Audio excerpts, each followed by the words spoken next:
What's going on, everyone? Welcome back. We're gonna start part 8 here of the GS build. Wanted to share with you guys these parts I just got back from Got Powder. My boy Ricky over there had these Cerakoted for me in high temp. I wanted to give you guys a little look before we put it together on the engine, see how they look, and see how nice they came out. This used to be purple, and it had the full race logo. Tile, you can still see a little bit, but I really don't care. I hated the purple. And then this stuff, I know it needs to be high temp because of the temperatures in there, and I know the coating helps, and obviously the color that it picks up with the heat is ugly, so the black is a lot nicer.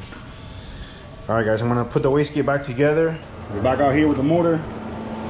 I know I hadn't updated since the last video, part 7. This is part 8. This is how it's looking so far.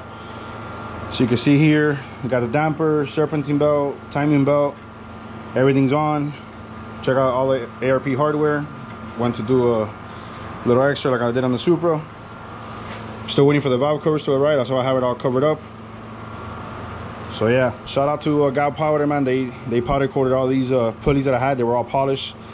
I didn't like the mix between black and polish, so I went ahead and did all black. Even powder coated the black BC bolts. Water neck, new engine mounts came in, they're on already, and what we're gonna be doing now is mounting the exhaust manifold. But you know, it's a CX manifold. I have the long studs, so I gotta cut a couple of them off so I can get to the hard to reach ones in the bottom, and that's what I'm gonna be working on now. Then I'm gonna be putting on the manifold. Once that's on and all bolted down, then I'm gonna take the motor out of the stand, bring it down, install the flex plate first, then the converter, then Chinese goes on. I want to do everything all together, then put it in the motor. I mean, all together inside the car, I'm sorry, because the good thing about the Lexus, you know, we don't have this cross panel, whatever you want to call it here. We could just simply drop it in and not worry about scratching the paint or anything. So I'm going to be dropping it in with transmission and everything, not like the Supra that I did it afterwards. So yeah, that's the goal for today. Oh yeah, rotator from PHR, must have. Oil feed, got the block off over there. The turbo already has the return on it, and yeah, let's go, let's do this. All right, got the exhaust manifold on. Check it out.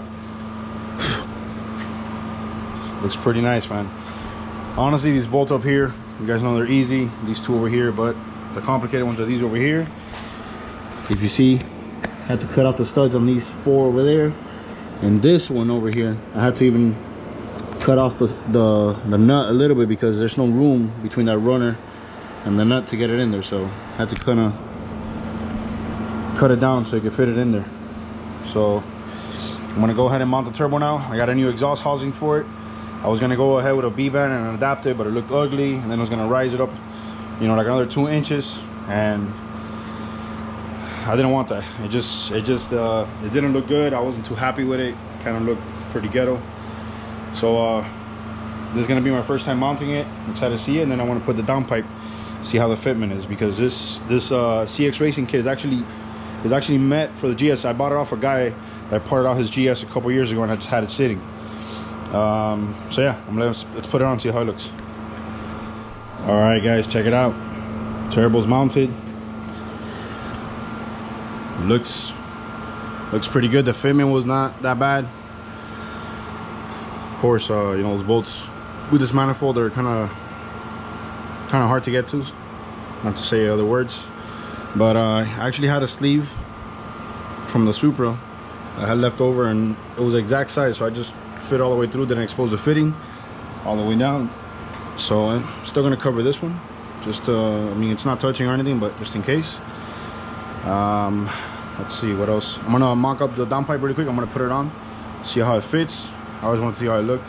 Again, this kit I bought it off a guy that parted out his GS, so it was you know, I was hoping not to do any modifications to that. It's a 3-inch. I don't want to go any bigger than that. You know, for the gold, I think 3-inch should be good enough. Let's try on the downpipe. So the downpipe is a perfect fit. There's no modifications. It's not touching anything. It's even got the flex section for the mid pipe, and I do have the mid pipe. There's a little section here, and I do have the mid pipe. The guy I bought it from, he even gave me all the clamps, all the gaskets and everything. I don't like this golden wrap too much. I might swap it out for the black one. And this oxygen sensor, I might notch it off, have my welder kind of cut it off and close it, because I don't like it at all. That looks like for like a factory O2 sensor style. The wideband holes right here, that's all I need. But yeah, this looks a lot better than before, man. Before, the turbo will sit up here with that adapter, and then I was gonna have to modify the downpipe. I think this way it saved a bunch of headaches. So yeah, it's definitely looking a lot better. Here, even the turbo looks close, but we could clear, you know, filter pipe with that filter. What's going on, everyone? Day 2, like I promised. Today is Sunday. We're gonna be dropping in motor, trans into the GS. I just washed the engine bay. I wanted to make sure it was nice and clean before, you know, you put the motor in, and you can't reach certain spots. So yeah, went over one last time. Everything looks good. I'm gonna drop the motor now from the stand, bring it down, put on the flex plate converter, and then put the trans on, so they can go in together as one piece. So it's gonna be the next thing, guys. All right.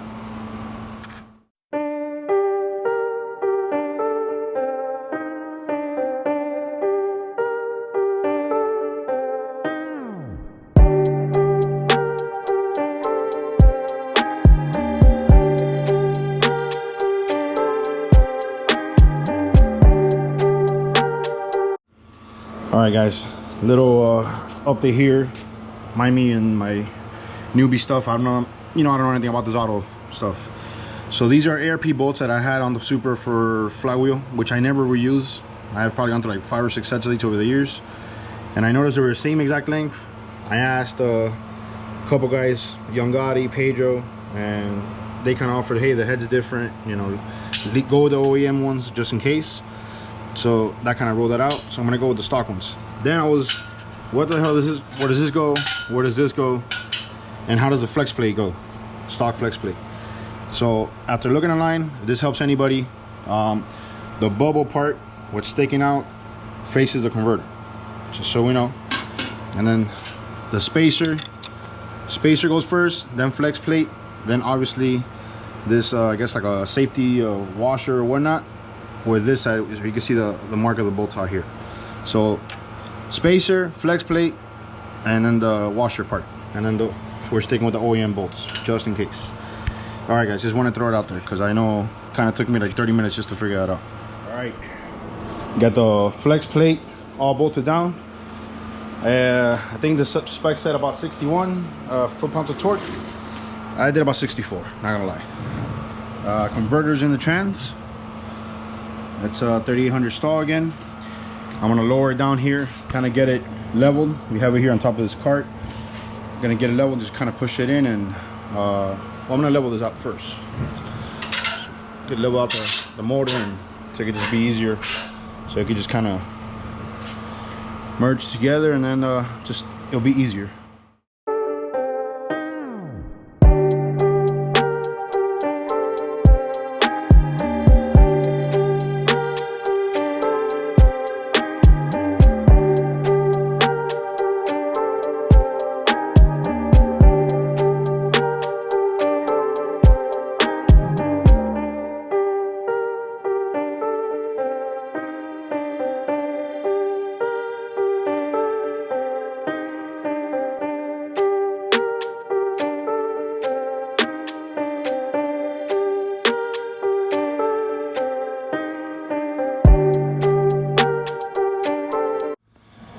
All right, we're all ready to go in. Starter's even on. Kind of double check, triple check everything, see if I'm not forgetting anything. I'm gonna get in there and take out the transmission tunnel bolts that are for the mount that are kind of on the chassis. I'm gonna take them out just in case they get in the way when the transmission's in there. But yeah, she's about to go in. I pushed the car in a little more so it wouldn't be in the sun. Let's see what else. Yeah, good thing about these cars that this whole front end comes out, so you can just kind of slide in. You don't have to raise the motor so high and be at a crazy angle. It's just, I'm thinking it's going to be a lot easier than the Supra, so fingers crossed. It's me by myself, so I'm going to be extra careful so I don't mess up the paint or anything.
What's going on? You see me, I'm beat. Motor's finally in. Guys, let me say it was not easy to put it in. If you've seen the time-lapse video that I was recording, my wife, luckily she came in after, you know, I was kind of like almost in already, and she kind of had to help out. There's no way I could get the mounts to go on the subframe. The motor kind of shifted sideways. It was a pain in the ass. So had a little bit of damage that I'm kind of frustrated about. Up here, the hoist was all the way top, maxed out back here, and I was hitting this. So I'm gonna have to get one of these new gaskets. Maybe I'll go by the junkyard, see if I can pick one of these up out of a junker. Maybe straighten this out, but you know, this you don't probably see because the gasket covers it. So I'm not too bad about that. But this one on here, this one's pretty bad. Top dot scratched it over here. Had a little bit over here. The housing on the turbo hit it there. On this side I think I had a little bit too. Yeah, back here. So you can see the head rod back here. Yeah. Hey guys, I mean, I tried, man, but you know, she wouldn't go in. It's a tight fit back there. Let's see. Hadn't lifted her up. Installed, put the drive shaft back on. The shifter linkage is on. Transmission mount is on.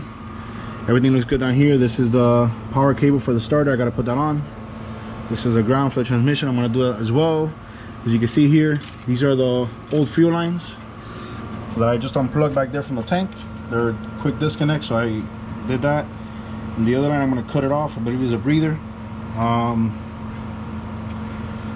But yeah, that's where we're at so far. I'm cleaning up down here a little bit. I hadn't cleaned up really the bottom of the car. I haven't been down here forever. Well, yeah, back up here in the engine bay, you can see overall everything looks pretty clean. These are all the power steering lines. The AC lines are there. Nothing was really major in the way. This oil feed line, I don't know, it's kind of sticking out a lot. I gotta see if I could run it a nicer way. Yeah, maybe there. Zip tie it somewhere there. It's not looking bad. She looks like she's right at home. All right, guys. So this video is probably gonna be pretty long because of the time lapse. So I'm gonna close it up here. I hope you guys enjoy the engine install. You know, don't judge me. It was my first time, especially on this chassis. First time taking it off in the beginning of the series. Now, first time putting it back in part 8, I believe we're in. So yeah, guys. I hope you're enjoying the build series so far. Getting closer to the goal. Motor's finally in. I'm gonna put the hood on now so it doesn't get wet or anything. And that's gonna be it. I'll catch you guys in the next one. Like and subscribe to the channel, and peace out, guys. Have a good weekend.